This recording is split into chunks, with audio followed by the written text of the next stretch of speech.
A reading from the first book of Samuel. David spoke to Saul, "Let your majesty not lose courage. I am at your service to go and fight the Philistine." But Saul answered David, "You cannot go up against the Philistine and fight with him, for you are only a youth, while he has been a warrior from his youth." David continued, "The Lord who delivered me from the claws of the lion and the beast will also keep me safe from the clutches of this Philistine." Saul answered David, "Go, the Lord will be with you." Then, staff in hand, David selected 5 smooth stones and put them in the pocket of his shepherd's bag. With his sling also ready to hand, he approached the Philistine. With his shield bearer marching before him, the Philistine also advanced closer and closer to David. When he had seized David up and seen that he was youthful and ruddy and handsome in appearance, the Philistine held David in contempt. The Philistine said to David, "Am I a dog that you come up with me with a staff?" Then the Philistine cursed David by his gods and said to him, "Come here to me, and I will leave you flesh for the birds of the air and the beasts of the field." David answered him, "You come against me with sword and spear and scimitar, but I come against you in the name of the Lord of hosts, the God of the armies of Israel, that you have insulted. Today the Lord shall deliver you into my hand. I will strike you down and cut you off your ear. This very day I will leave your corpse and the corpse of the Philistine army for the birds of the air and the beasts of the field. Thus the whole land shall learn that Israel has a God. All this multitude too shall learn that it is not by sword or spear that the Lord saves. For the battle is the Lord's, and he shall deliver you into our hands." The Philistine then moved to meet David at close quarters, while David ran quickly toward the battle line in the direction of the Philistine. David put his hand into a bag and took out a stone, hurled it with sling, and struck the Philistine on the forehead. The stone embedded itself in his brow, and he fell prostrate on the ground. Thus David overcame the Philistine with the sling and stone. He struck the Philistine mortally, and did it with a sword. Then David ran and stood over him, with the Philistine's own sword, which he drew from his sheath.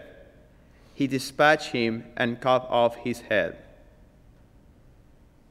Verbum Domini.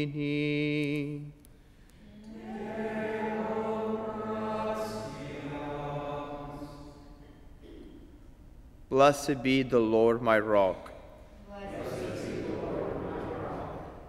Blessed be the Lord my rock, who trains my hands for battle, my fingers for war. My refuge and my fortress, my stronghold, my deliverer, my shield in whom I trust, who seduce my people under me. O God, I will sing a new song to you. With a 10-string lyre I will chant your praise. You who give victory to kings and deliver David your servant from the evil sword.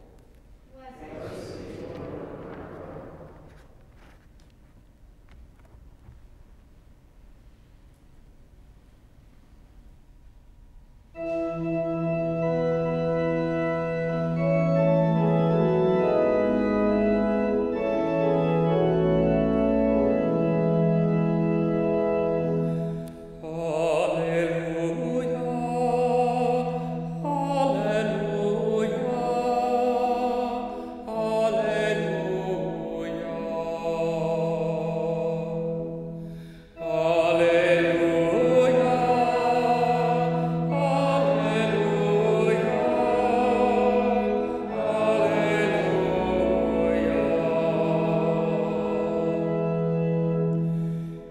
Jesus preached the good news of the kingdom and healed all who were sick.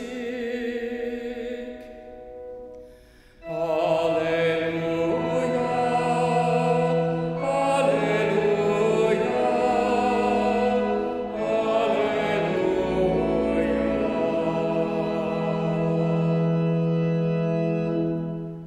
Dominus vobiscum. Et cum spiritu tuo. Lectio Sancti Evangelii secundum Marcum. Gloria tibi, Domine. Jesus entered the synagogue. There was a man there who had a withered hand. They watched Jesus closely to see if he would cure him on the Sabbath, so that they might accuse him. He said to the man with the withered hand, "Come up here before us." Then he said to the Pharisees, "Is it lawful to do good on the Sabbath rather than to do evil, to save life rather than to destroy it?" But they remained silent, looking around at them with anger and grieved at their hardness of heart. Jesus said to the man, "Stretch out your hand." He stretched it out, and his hand was restored. The Pharisees went out and immediately took counsel with the Herodians against him to put him to death. Verbum Domini. Laus tibi, Christe.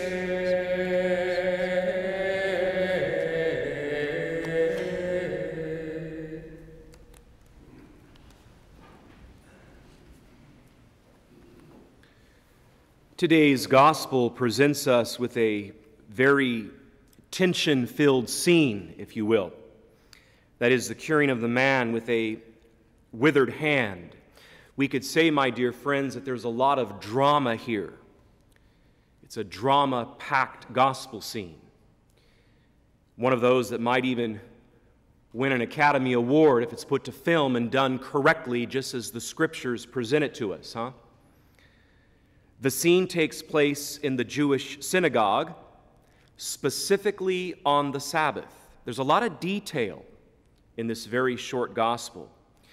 The scene takes place in the Jewish synagogue on the Sabbath, which is, of course, the day of rest. Now, the four evangelists, Matthew, Mark, Luke, and John, refer a number of times to the way that Jesus looks at people during various gospel scenes. For example, at the rich young man, "Master, what must I do to gain eternal life?" And we're told that Jesus looks at the young man with love. We're told that Jesus looks at Peter at the time that the cock crows on the night of the arrest. That's all we're told. He looks at Peter. No adjective is really given, but you can assume that it was a staring look, maybe even a piercing look, if you will. But this is the only gospel scene that we are told by the evangelist, in this case Mark, where we are told that Jesus looks around the synagogue at the Pharisees with anger. Why? Because of their hardness of heart. Now, it's a just anger, obviously.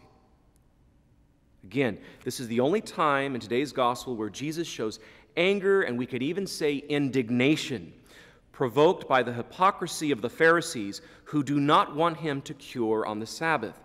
The Pharisees, of course, were the spiritual leaders of Judaism, and the Herodians, who they end up taking counsel with right after this scene takes place in the synagogue, were those who supported the regime of Herod, benefiting politically and financially thereby. And so we're told at the end of the Gospels, after the cure, that the Pharisees went out immediately and took counsel with the Herodians against him. Why? To put him to death. Now, what's so interesting about this last line of the gospel, my dear friends, is that we need to realize that these two groups, the Pharisees and the Herodians, were completely opposed to one another, and they avoided each other's company in daily living in first century Palestine. Yet they did combine their respective forces to trap and kill Jesus. Very interesting that these two groups join forces against Jesus. The Pharisees wanted to see the last of Jesus because they considered him a dangerous innovator and thus a threat. The most recent occasion, in fact, may have been when Jesus pardoned the sins earlier on in Mark's gospel and thus interpreted with full authority the law of the Sabbath, something that only God could do. And the Pharisees were taken aback by this in this earlier scene of Mark's gospel, that Jesus, by interpreting sins and forgiving them, was thereby saying he had the authority of God. Indeed, he is the God-man.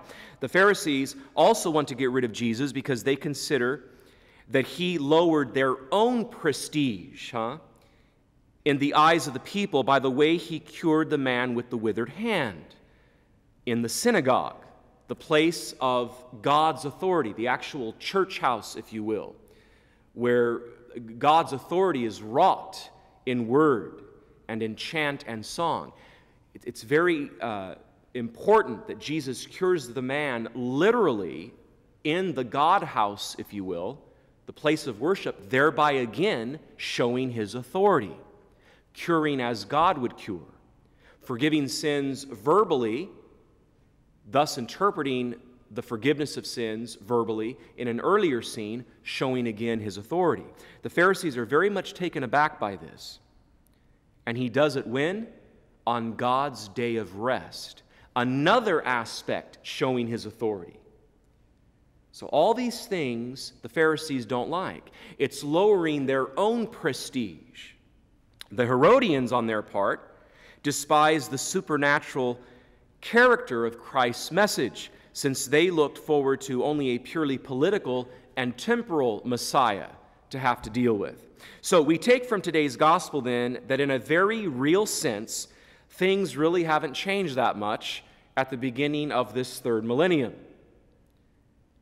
Things have not really changed that much in regards to hatred towards Christ and his message. Even today, there are some who want to kill him. Remember that Jesus says in the Gospel of St. John, if the world hates you, realize that it hated me first. If you belong to the world would love its own. But because you do not belong to the world, and I have chosen you out of the world hates you as well. Because you're the bearer of the message, especially through your sacrament of confirmation and your sacrament of baptism, the gateway sacrament, but also through the sacrament of holy orders will they hate you, through the sacrament of your holy and sanctified marriage, which you promote, they will hate you. The doctrine of the Eucharist, when you proclaim it, they will hate you because of that, etc., etc. If the world hates you, realize that it hated me first. If you belong to the world would love its own. But because you do not belong to the world, and I have chosen you out of the world hates you as well. In other words, my friends, special interest and certain political groups often combine forces, just like the Pharisees and the Herodians, to lessen Christianity's voice in the public sphere, even today, again, at the dawn of the third millennium. For example, separation of church and state often becomes suppression of the church by the state. And this is something we need to pray about and realize the reality of. Just a few court cases throughout recent decades, and again, I want to stress that, just recent decades. 1962, school prayer censored. 1973, legalized killing of the unborn. 1980, the Ten Commandments censored. 1987, creation science censored. 2004, marriage redefined. and 2005, the Ten Commandments further censored. And these are just a few. These are just a few examples of just what the recent decades have brought us at the end of the 20th century and some at the dawn of the 21st century. So, education, politics, the medical field, and certain domestic fronts, for example, hesitate strongly to include the voice of the Christian moral majority. This should not discourage us, however. Instead, we need to courageously take part in these areas of public life. And this is the special calling, especially of the lay faithful. It's not the role of priests and consecrated religious to get directly involved in politics, for example. That's not our role. But it is the role of the lay faithful to get involved with education and politics, the medical field, and certain domestic fronts, certain issues that come up, ballot initiatives and the like. We need to realize that our baptism and our confirmation call us to proclaim these Christian truths from the rooftop, because the natural law, rooted in God Himself, and as Christians we know God to be the revealed Trinitarian God, and the first of those three divine persons sent His Son, the second person of this same blessed and adored Trinity, into the world to save it, to redeem it. We know as Christians that this revealed God, who gives us the natural law, wants this natural law to apply to all, whether they're Christian or not. This natural law is innate to our human nature per se. Innate, obviously meaning belonging to the very nature, that is the very core of the thing. In this case, the thing being the human person, okay, who is not an it, but an he or a she, made in the image and likeness of God, So, the laity are asked to get involved, each according to his or her proper state and vocation in life. Think of, for example, the great lay movements within the church, my friends, along with third order groups that get involved greatly as well. Opus Dei, founded by a very modern-day saint who died only in 1975, Saint Jose Maria Escriva. Think of Regnum Christi, of the consecrated lay people, the Knights of Columbus, the Legion of Mary, the Catholic Lawyers Guild, numerous pro-life groups, and think also of the third order groups such as the third order Dominicans, the third order Franciscans, and the third order Carmelites, who do so much to get involved with current issues in the world and to help sanctify the world in their own way. So all of this should remind us that all Christians have a moral duty and responsibility to carry forth the beacon of Christ in the modern world. I want to repeat that. That's a very, very important truth. All of this should remind us that all Christians have a moral duty and responsibility to carry forth the beacon of Christ into the midst of the modern world. And rest assured that Christ is there as our sustaining strength to help us. Especially, I think, Catholic Christians whose church, per se, is so visible. You know, this is why when Hollywood goes to depict a church scene or something in one of its films, what church is usually depicted, or what imagery associated with a certain church is usually depicted. You know, it's usually Catholics. You know, we're the ones with the votive candles in the church, the very ornate churches, the statues, the Roman collar, the sister in the veil. You know, we're easiest to depict if a religious scene is called for in a movie. We're the church visible. How are you going to depict the mainline Protestant minister, to call him into your certain role in the film? You can't really do it, okay? And of course, Hollywood is very much geared towards the visual depiction. So, consecrated married people, your wedding ring means something. Wear it. I tell this especially to husbands. Why is it that wives wear the wedding rings and very often the husbands do not? Okay? The first communion dress of the second grade little girl means something. When I see a photo of the first communion class on a Saturday morning or a Sunday morning, and they're all in front of the church, and all the little girls are in their white communion dresses, and all the little boys are in their little mini suits with their little ties, and they're all lined up beautifully on the steps of this beautiful ornate facade of this beautiful Catholic church, right on a busy street, I'm thinking, what a great witness to all the non-Catholics that are driving by. Whether they're Catholic or not, they know what's going on here in this picture.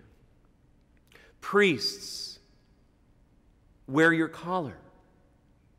How do you know that God's not going to let a confession take place in a major store chain in one of its aisles? It's happened to me before, because the person saw the collar. And it has nothing to do with me. It has everything to do with what? The church visible, whose bridegroom is the Christ that the world wants to silence. We each have our part to do. That's the thesis of this homily. Because the world, even today, amidst the culture of death, wants to silence Christ, the bridegroom, wants to silence the bride, his church, who acts in his stead from Ascension Thursday till he comes again. With full authority does she act in his stead, authority granted by him, rooted in the apostolic succession of the magisterium, united together with sacred scripture and sacred tradition. Does this bride, the church, act in his stead from that first Ascension Thursday till he comes again in his second coming?